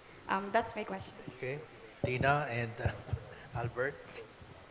So Tina and I here had a quick handoff. With her permission, she will be answering how to motivate, because I think she can motivate more people than I can. No, but she can answer that. But I'll answer your query. I agree with you. The department, I can say, agrees with you that geographical concerns are real. I understand that even though Thailand may be landlocked, there may still be some mountains that are hard to access. But, and by the way, Thailand also has islands. It's not only a single land mass, right? So, but we are more archipelagic compared to Thailand. So it is a very real concern, which is why the recent policy directives of this department under Secretary Herbosa, we have a nice word for it. You probably heard about it, the Bagong Urgent Care and Ambulatory Service Centers, BUCAS, which is a Filipino word for open, because we want to open it closer to the community and also at longer work hours. Interestingly, even though we are in Metro Manila, there is still inability to access, not because of the terrain, but because of working hours. When the mother finishes work at around 5 p.m., Manila traffic will prevent her from going to the nearest city health center, which also closes at 5 p.m. That's why we may be in the same city, but as they say, where I come from in the south, it might take 3 hours just to traverse the Alabang Zapote Road. Now, that's the your first question. Your second question or comment, I personally agree with you as a health systems practitioner. We should not be copying country examples as a whole. Because, like I mentioned earlier, the Philippines does not have a prime minister. We have a different governmental system compared to Thailand. There was a time when we even sent delegates to other countries like Cuba. And people were so enthusiastic about the Cuban healthcare system, which, by the way, is very good. But there are issues like Cuban doctors being paid low salaries. Because again, Cuba has also a different government system, if you get my drift. So different government systems have different effects, different contexts. And for your third question, which is how to motivate people to actually believe in what we're doing, our health promotion director. Okay, so I am handling Health Promotion Bureau and Communication for the Department of Health, coming from my experience in the media. So I have two hats. I've been in the position, same position, parang rural doctor then, coming from the side of the media who kept on giving commentaries about the government. Now, ironically, I'm in the government. So, how does that work? I see both ends. So, from the media, we are tired of sensationalizing the, the strong will of the Filipino people, especially when it comes to facing disasters, crisis. We are done sensationalizing those kinds of stories. We have to focus on the problem and to solve it through the help of the government. Now, what is the motivation of the people? What are we doing to motivate the people to believe in the system of the government? First, empower the people. How? From the first point of Dr. Vichay here, are you taking notes? Number one, knowledge. Number two, behavior, mobilization. We mobilize people. We should be able to see the behavior that we want them to do. Third, if you're taking notes, the third point of Dr. Vichay, policy, right? Okay, so how do we motivate the people to believe in the system of the government in giving access to healthcare, strengthen literacy, knowledge, move people. We have doctors, we have talented healthcare professionals in the Philippines. They even go out of the country, serve here first. Mobilize people, mobilize key partners, mobilize decision makers. Not just from the level of the national government, but also local government. Third, what's the third? Policies. I always say any policy written on paper but is not enacted is poetry. It is a tula. It is drawing. It is a joke. So I think the way to motivate the people to believe in the system of the government is to embrace those three key points. And the most important thing is to be very consistent. Notwithstanding of the political leader who is in position, the political will should be there. So I will be speaking in Tagalog for it to be very personal. Dapat baguhin na natin na nagbabago yung direksyon kapag nagbabago ang nakaupo. Dr. Albert, ASEC Albert, and I will not be in DOH forever, right? Same as the other politicians in the country. In Thailand, they needed what, 4 decades for the full realization of UHC? Pero kahit sinong leader ang nandun, buhay yung political will. And that, we see that now, even if they started 1970s, right? So I think the motivation here is the political will, the consistency on how we do those 3 points. Empower the people through literacy and knowledge. Number 2, mobilize people. People meaning decision makers, general population, young ones, young leaders. And number 3, of course, institutionalize policy so that any leader, may it be a new leader or an old leader, the policy, the will is there. It's set on stone. I hope I answer your very brave question. Are you Jorn or no? No po, I'm a social studies student po for education. But those are very, very brave and Excellent very legitimate questions. Yes, very good. Okay, thank you. It's almost 3 o'clock. So we'll wrap up this session. First of all, let me thank Dr. Vichay, Dr. Supat, and Tina, Steve, and Albert for these very interesting panels. Let's give them a big hand. Maybe just for, I just have to do a slight synthesis, but maybe a major takeaway, of what this is all about.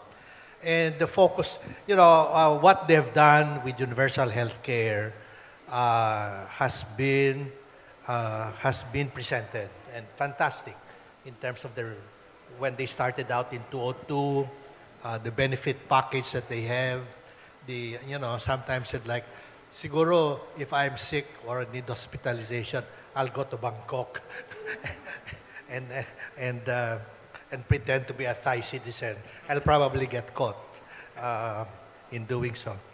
But major takeaways. No? The first one is how come it lasted 5 decades and still there. And I think the movement or the people within the movement were united in a vision of really health for the disadvantaged, starting from the rural areas. And if you read the book of the Good Doctor, influenced by Prince Mahidol, influenced by Mahatma Gandhi in terms of his movement, and influenced by the Buddhist teachings. Very strong influences that enabled the vision to continue to be persistent. The next one was that the movement had many platforms. The Federation of Doctors, the Rural Doctors Society, the Rural Doctors Foundation, and even their own professional organizations. From time to time, they'd like to capture the Thai Medical Society, right? Capture the leadership of it so that they can expand their agenda. They bring their vision and mission to wherever they are. And unafraid to engage government, military or civilian, engage the Department of Health, international organization, in pursuit of their agenda. They formed alliances with progressive senior leaders within the Ministry of Health and other things. They did a lot of alliance building. They congregated around certain agendas. They were unafraid to mobilize popular support, especially the NGOs and the civil societies, whenever there was a need to go to the streets. Whenever there was a need to go to the streets, they would mobilize all these friendly forces to be able to push the agenda. The other one that was not mentioned, and I think Dr. Vichai is in the book, is that they had the Sapran group convened by an elder, because that was the Buddhist teaching, and wherein the different parties resolve their differences, listen to different ideas, listen to new innovations,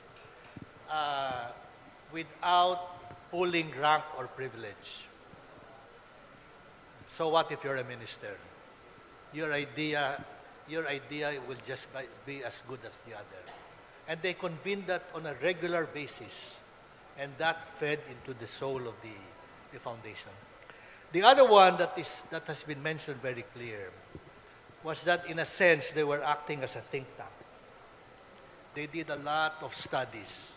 They anticipated what the requirements are of the Ministry of Health and Public Health. They did the initial studies on universal health care, in financing, etc., etc. And that's what they brought to the government. And with progressive forces, they were able to influence the government to be able to do that. The other one is that, and Dr. Vichai says, we're always supportive of government, but they're also critical of government, especially in case of corruption within the Ministry of Health, which led to the resignation of 2 ministers in some occasion, primarily because they felt it was their duty to protect the integrity of the ministry. So when they feel that there are, problem areas within the ministry, they were unafraid to be able to engage these particular issues. So with that, there are many lessons for us in this region, and our challenge is to learn, to listen, to customize, and to act. And my congratulations again to Dr. Vichai, to Dr. Supat, to Dr. Kriangsak, who is with us. Please give him a hand. To Our Lady at the back, who I failed to introduce. I'm Dr. Punpon from Thai Embassy. She was acting as the interpreter. So thank you very much. Thank you very much.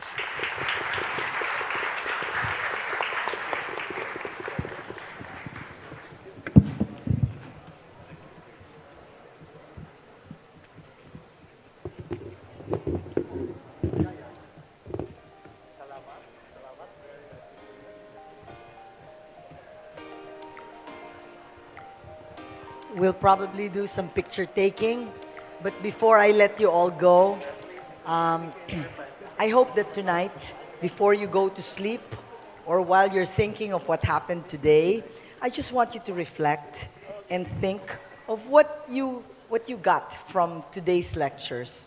For Dr. Fong, I do have to say I have a few heroes in my life, and I think she's going to definitely be added to my list of sheroes, only because she truly is an incredible woman, an incredible human being that has so much kindness and compassion to children that need our love so much in today's world. And to the rural doctors, I gotta tell you, after listening to all of you, I think I'm a little bit more hopeful that although universal healthcare is something that we wish and aspire for here in the Philippines, I think now, with people in the government like Tina and Dr. Albert, we have as well people in the NGO like Ernie, working with the Zwillig Foundation. And then we have a lot of NGOs here, together, public, private, can really work together towards something that we really all want to have, not just for ourselves, but for our people. So with that, I want you all to come back, if you can, to our day 2 tomorrow with 2 more superstars, 2 more heroes of the Magsaysay Foundation. And I hear that they're here. Miss Karma Funcho, please stand up from Bhutan. Oh, he left already. Okay, but because he just arrived. I don't know how many hours. I think it's more than 20 hours to get from Bhutan to the Philippines. So he's finally here in town. You should hear what he has to say. It's about gross national happiness paired, okay, with the realities of life. Of you gotta make a living. And so many young people to Bhutan want to get out of Bhutan, but he's trying his best to make sure that with a group of people, they preserve the traditions and values of the Bhutanese people. So come back for that. And secondly, it's a lecture about love for the environment, for the animals, for protecting the world and Asia from climate change. And that's Farwiza Farhan. Is she here still, or did she also leave? Not here? All right. Well, she'll be back tomorrow as well. So I hope that you come join us again in person or join us through Facebook or some of our other social media outlets, because we would love to keep you engaged. And the worst thing that can happen is to stop the conversations after you leave the Magsaysay Foundation. This should just be the beginning of you coming here. I want to see you guys here more often. I need you to engage with us, listen to our podcasts, like us on Facebook, and I really hope we can do more things together, not just for the Philippines, but for Asia. So mabuhay tayong lahat. Maraming salamat po. Oh. Yes.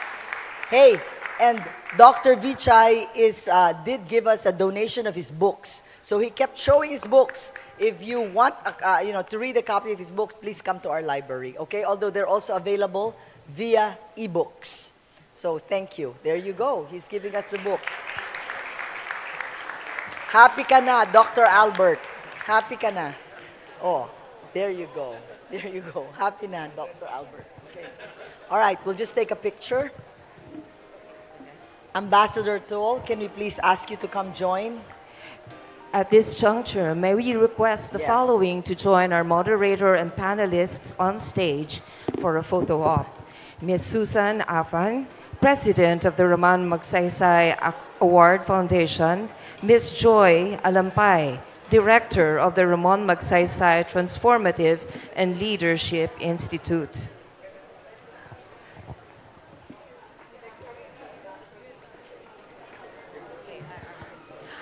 Please don't leave, as we shall have a group photo, the audience. We'll be having one big photo op.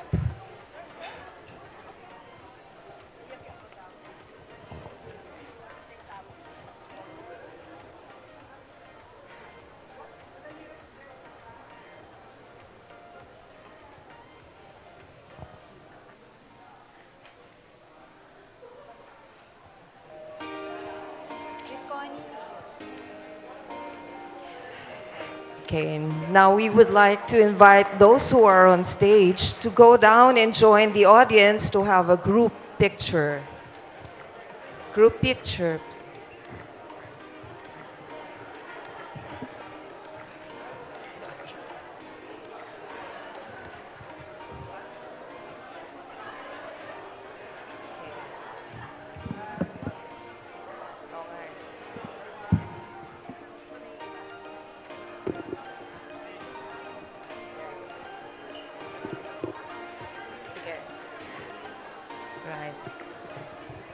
Group photo with everyone.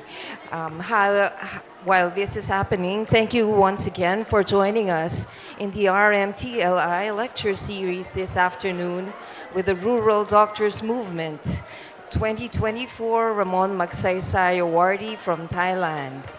We would like to acknowledge our partners for today's event. This event is supported by Animation Council of the Philippines Incorporated and SGV and Company. Special thanks to Pioneer Life Incorporated. We would also like to acknowledge our co-conveners, ASEAN Youth, Advocates Network, Asia Society Philippines, Center for Filipino Youth Volunteers SINAG, Far Eastern University International Studies Society, GoodGov PH, FINMA Education, University of the Philippines Diliman Information Office, UP Asian Center, and Swelig Family Foundation. We would also like to thank the official media partners of the 66th Ramon Magsaysay Awards Festival season, NHK World Japan, Associated Press, and Monggabay Indonesia. We would love to see you share your time with us here during the lectures. Please tag us on social media at Magsaysay Award with the hashtags Ramon Magsaysay Award and hashtag RMTLI Lecture Series. Please let us know what you think about this lecture by filling in the feedback form when you scan the QR code on the screen. We will provide certificates of completion for those who answer the feedback form.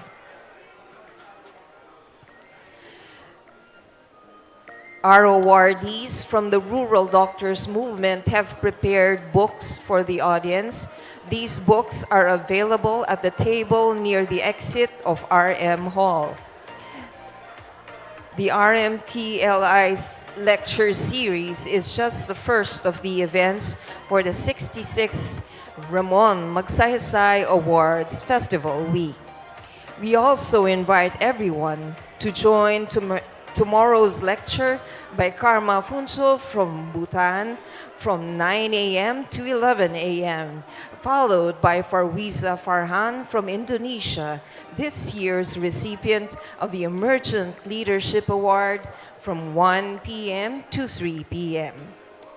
You may register for these lectures by visiting bit.ly/RMTLI_lecture series 2024 or scan the QR code flashed on the screen. Finally, we would like to invite everyone to the 66th Ramon Magsaysay Awards presentation ceremonies on November 16, Saturday at 4 p.m.